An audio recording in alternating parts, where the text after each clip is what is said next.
नमस्कार, जय माता दी। मैं हूँ आपकी अपनी लाइफ डिज़ाइनर जीतू आचार्य। बुध प्रदोष व्रत, और ये प्रदोष व्रत जो है ये साल का आखिरी प्रदोष व्रत है 2022 का। यानी जो अभी प्रदोष व्रत आएंगे वो साल 2023 में ही आएंगे। तो 2022 का आखिरी प्रदोष व्रत, और इतना चमत्कारी भाई कैसे है आपको मालूम है? प्रदोष व्रत और साथ के साथ मासिक शिवरात्रि, ये दोनों इकट्ठे हैं और ये बड़ा ही चमत्कारी योग है, संयोग है।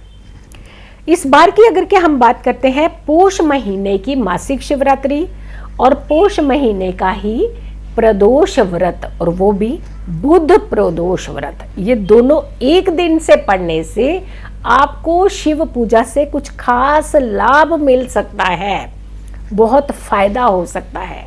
और ये वैसे भी कृष्ण पक्ष की चतुर्दशी तिथि में जब शिवरात्रि होती है और त्रयोदशी तिथि में जब प्रदोष व्रत होता है, ये दोनों अगर जुड़ती हुई तिथि आ जाए तो ये कितनी चमत्कारी तिथि होती है। चलिए, सबसे पहले कहते हैं कि इस दिन शिव पूजा से एक नहीं कई गुना ज़्यादा लाभ मिले, तो उसके लिए खास करके कुछ योग और संयोग को भी देखना होता है। जैसे हम कहते हैं कि इस बार सिर्फ शिवरात्रि, मासिक शिवरात्रि नहीं, सिर्फ प्रदोष व्रत नहीं, सर्वार्थ सिद्ध योग भी बन रहा है।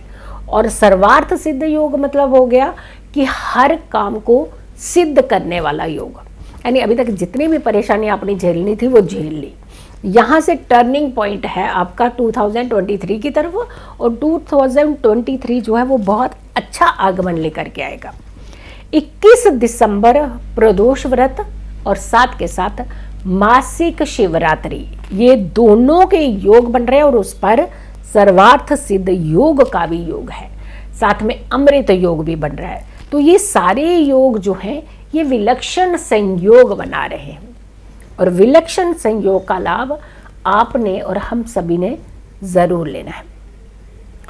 21 की सुबह, बहुत सुबह 21 सुबह से लेकर के 22 तारीख की सुबह तक सर्वार्थ सिद्ध योग और अमृत सिद्ध योग, ये दोनों इसी बीच में आ रहे हैं।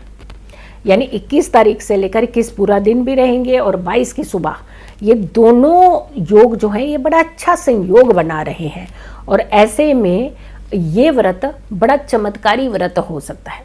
अब जब हम त्रयोदशी तिथि की बात करते हैं कि त्रयोदशी तिथि कितने से कितने बजे तक की रह रही है, 21 दिसंबर को बुधवार को सुबह सुबह तड़के अर्ली मॉर्निंग 00, जब हम 24 की बात करते हैं, या फिर 0046 भी कह सकते हैं आप, या फिर मिडनाइट के आप 12:46 भी कह सकते हैं। 12:46 पर ये तिथि शुरू होगी, और ये तिथि जो कंप्लीट होगी, समापन होगी सेम ही नाइट में रात को 10:17 पे, और उसके बाद लग जाएगी चतुर्दशी तिथि। यानी जब रात्रि, शिव रात्रि की बात करते हैं, रात्रि में तिथि होना जरूरी होता है, चतुर्दशी तिथि।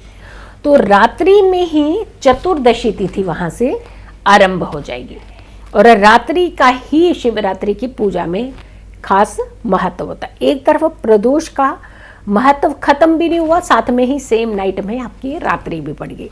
तो शिवरात्रि का जो योग है ये आपको शिवरात्रि प्लस प्रदोष, ये दोनों का जो योग है, उदया तिथि में होने से प्रदोष व्रत, तो त्रयोदशी तिथि आपकी 21 की पड़ी, लेकिन रात्रि में ही चतुर्दशी लग जाने से आपकी शिवरात्रि भी सेम डे ही पड़गी।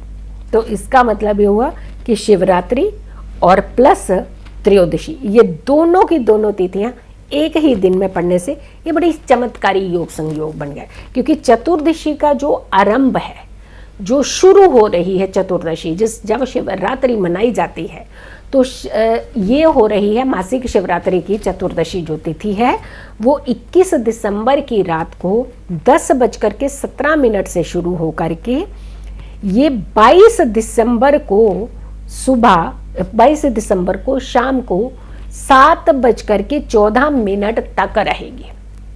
यानी रात्रि में तिथि शुरू हो गई और अगले दिन शाम तक, संध्या के तक, सूर्य उदय पर भी यही चतुर्दशी तिथि होगी 22 तारीख को। लेकिन रात्रि की पूजा का महत्व होकर के इसे 21 तारीख को अगर आप पूजा भक्ति से मनाते हैं तो आपको भगवान भोलेनाथ की सारी आराधना का पूर्ण फल मिलता है, क्योंकि इसमें शिवरात्रि में निशिता मुहूर्त का महत्व होता है, जो कि आपको 21 दिसंबर को मिल रहा है, न कि 22 दिसंबर को। अब 21 दिसंबर की पूजा का शुभ योग, शुभ संयोग, लेकिन आपको क्या क्या चीज़ों का फायदा मिल सकता है, लाभ मिल सकता है, क्या कर सकते हैं आप, क्योंकि व्रत बहुत इम्पोर्टेंट है, लेकिन इससे आपको कितना फायदा, कितना लाभ मिल सकता है। सबसे पहले कहते हैं सुख। अगर आपके पास पैसा है, जायदाद है, चीज़ें हैं, बट कहते हैं कि जो एक सुख होता है, अगर वो सुख नहीं है आपके पास तो आपका जीवन कहीं ना कहीं व्यर्थ होता है। ऐसा लगता है कि इतनी मेहनत के बाद भी हमने सुकून के पल नहीं पाए हैं। तो सुख जो होता है वो बहुत ही ज़रूरी होता है हर व्यक्ति के जीवन के लिए।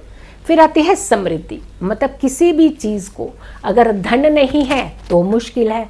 सुख बहुत कुछ है, पारिवारिक बहुत अच्छा सुख है आपका, लेकिन आपके पास मनी की कमी है, आपके पास समृद्धि नहीं है, आपके पास आपका ऐश्वर्य नहीं है, तो कहीं ना कहीं आप उस सुख से फिर से वंचित हैं। यानी आपके पास धन भी चाहिए, सुख समृद्धि भी चाहिए। और फिर आती है बात शादी विवाह की, यानी कई बार आप काबिल होते हैं, रिश्ते अच्छे नहीं मिलते हैं, ढूंढते रह जाते हैं पेरेंट्स, लेकिन बहुत अच्छे जो योग और संयोग नहीं बनते हैं। और प्लस कई बार शादी अच्छी जगह हो जाती है, उसके बाद आपका खुद का पारिवारिक जीवन जो होता है वो अच्छा नहीं होता है। तो यानी अगर शादी नहीं हुई है, शादी हो जाए, और अगर शादी हो चुकी है तो आपका पारिवारिक रिश्ता बहुत अच्छा होना चाहिए। तो आपको अगर कहीं भी इस तरीके की दिक्कत है तो भी आप इस उपाय को कर सकते हैं, यानी इस उपाय को क्या, इस व्रत को कर सकते हैं।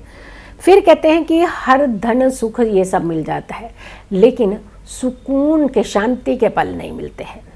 शांति के पल कब मिलते हैं, जब आप उत्तम स्वास्थ्य होता है आपका, यानी आप शारीरिक कष्ट आपके पास नहीं होते हैं, बीमार कम पड़ते हैं।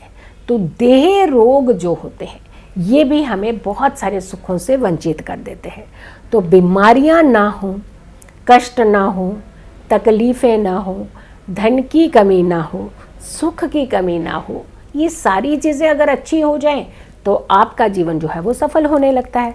तो आप ये सारी चीज़ों से तनाव मुक्त रहने से, ये सारी चीज़ों को कष्ट मुक्त रहने से आप इस उपाय को, इस व्रत को जो है वो कर सकते हैं।